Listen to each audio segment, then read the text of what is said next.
right, welcome back to the Beast Game Podcast, and Marvel decided to drop the Spider-Man Far From Home trailer. We're going to talk to the man who is your idol, the highest title, numero uno. He's not a Puerto Rican, but he's speaking so that, you know, giving you the gift of speech. Big Mike, what lesson did Marvel teach? What the hell is up with you, these damn intros? You already know what Marvel taught. Smart fucking decisions. If it ain't broke, don't fix it. My reaction to the trailer is I thought it was good. I think it answers a few questions, but I did see online it left a lot of people confused. Where Peter is, how things are going, how Aunt May has accepted this role of Spider-Man, obviously. They moved it out of New York, which I thought was interesting because you're used to seeing Spider-Man always on the mainland in the U.S., and that's usually primarily the setting. So to see him go overseas or someplace different in a different environment on his own, I think is interesting.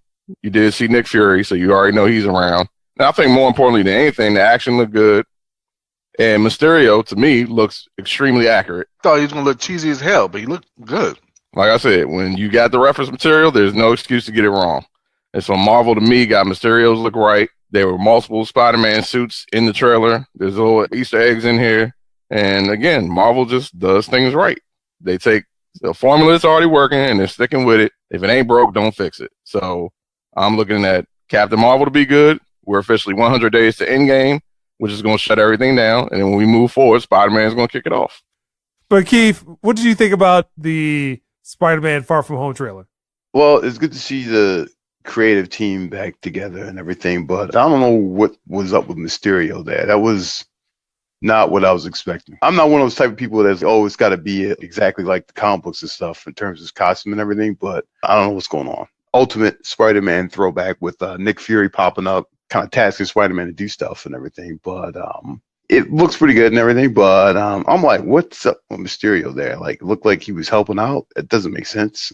I must have missed something in terms in the last 10 years or so with the character. I guess is he a good guy now? Is he an anti-hero? Or what's up?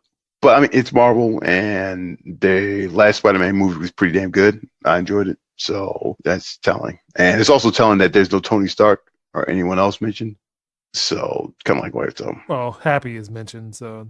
Well, yeah, Happy's there, but at the same time, it was kind of featured in the first movie and stuff. And it looks like a segue into Samuel Jackson's Nick Fury kind of taking up the reins and guiding young Peter Parker, being a hero and everything. It looks pretty interesting. It's a little spoilery, though. I mean, you know that they're going to come back, that most of the heroes in some way is going to come back. Like the whole Thanos snap is going to get undone some kind of way. I remember I sent the text out, and James, there was some confusion there. He was like, does it take place before the Avengers 3 or when does this happen? So I liked it. I'm looking forward to it. And this is summer, right? July or June? July 5th. All right. So, Matt. I like the trailer. I think the one thing I like about the Spider-Man direction is that they are sticking with the high school theme. Hopefully they stick with it and they don't grow him up too soon with the job. I think the one thing that I didn't like too much is that they showed Nick Fury coming back, which for me, it's like, all right, did we know it? Yeah. Did we, could have they hidden him and then he surprised? I thought that would have been probably a better play. The action scenes are very well shown without showing too much. As far as the Easter eggs, I don't know if you paid attention to his suitcase. It had the initials of his Uncle Ben. Yeah, Ben Parker. Yeah, I saw that. Yeah. Like Mike said earlier, they did it well. Pleasantly surprised. Hope they don't show any more than they already have, because I think, especially with the age of the internet, that we're starting to get too much plot info about a movie prior to the movie being shown, whether it's trailer or all the wonderful YouTube videos that are out there. I'm looking forward to it. I think, is this Phase 4? Is this correct? The start of Phase 4 after Infinity War? Can anyone confirm? It is, but just so everybody knows, Far From Home actually takes place before Infinity War. That's why Nick Fury is still around. They already announced it. They announced this a few months ago before the Comic-Con in Brazil. When I said that, Keith was like, no. I'm like... So Feige said all this happens before Infinity War. That's why Peter's alive. That's why Happy's alive. Nick Fury's there. Everybody's there. Everybody getting the snap happens after that movie occurs. So don't look at it as it's in order by when the movies come out. That has nothing to do with anything. This is completely separate from anything happening in Infinity War and all that. All that's going to happen after Far From Home ever occurs. But I heard different that it occurs after Infinity War ends. So whether that means time travel, I have no idea. Again, there's conflicting stories. You hear one thing, I read another. I guess we'll find out when it comes around, and it'll probably provide better light as far as Nick Fury, what exactly or where exactly we are in the Marvel timeline. Yeah, I could be wrong. Marvel could be trying to throw everybody for a loop. So, like they we'll see. Do, which is great. All right, James.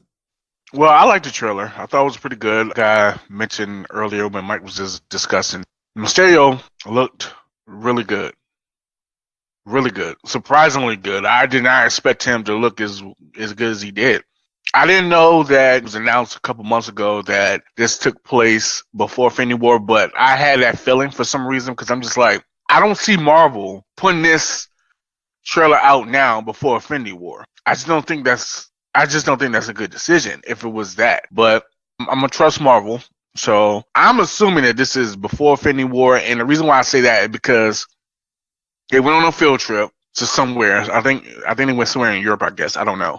And then at the beginning of Infinity War, the kids are all on a school bus. They could be coming back from the trip, coming from the airport. Well, I'm not going to say the airport, but it could just flow into that. So that's what I was thinking. It may not be confirmed, but that's what I was thinking. But outside of that, it looked really good. I'm looking forward to it because I'm just curious to see how they're going to use Jake Gyllenhaal.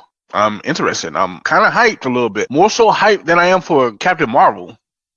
Captain Marvel, I'm not looking forward to that shit at all, to be honest with you. I just... Wasn't there a new trailer for that? Yeah, and it did not increase my hype level. Yeah, they only showed like a couple little clips and called it a so-called exclusive look. But like I said, I think Marvel's at a point where they kind of said that promotion-wise, they're only going to show but so much for their trailers because they don't need to show a whole lot anymore. Like for Endgame, Feige said at the Golden Globes that the next trailer is basically going to be the same thing you already saw because they're not going to show anything outside of the first 15 minutes of the movie. And mind you, the first cut of the movie came in at 4 hours and they were trying to cut it down to like 3. So whatever we saw in the trailer literally occurs within the first 15 minutes. So we haven't seen anything really. Interesting. And so I think that's the same thing they're doing with Captain Marvel, which is interesting because she apparently is going to be a big role to play in Endgame, but I guess they're not trying to spoil anything until you see the movie to figure out what kind of role she's going to play and all that. So I said Marvel's got their formula and it's working. So would you keep it at that? 4 hours? No. I mean, at that point, you're testing people's patience. So at most 3 hours. 3 hours, people can sit in the theater for that. People will sit for that. So from what I heard, they said the first cut came in about 4. They're trying to cut it down to 3. They're pretty confident it will be the longest Marvel movie to date, but they're pretty confident that even if it's 3, everybody's saying it's a mind-blowing 3 hours. It's going to be like Infinity War. You sat there for 2.5, you didn't know it. Yeah. So.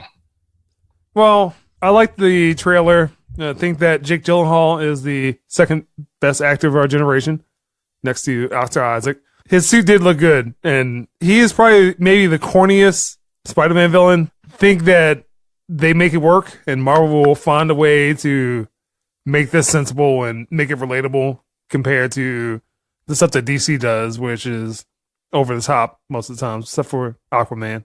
But we'll see. I mean, I'm the type of person that I'll watch this trailer and will try to tune out everything else because I don't want the movie ruined for me. That's what I did for Infinity War.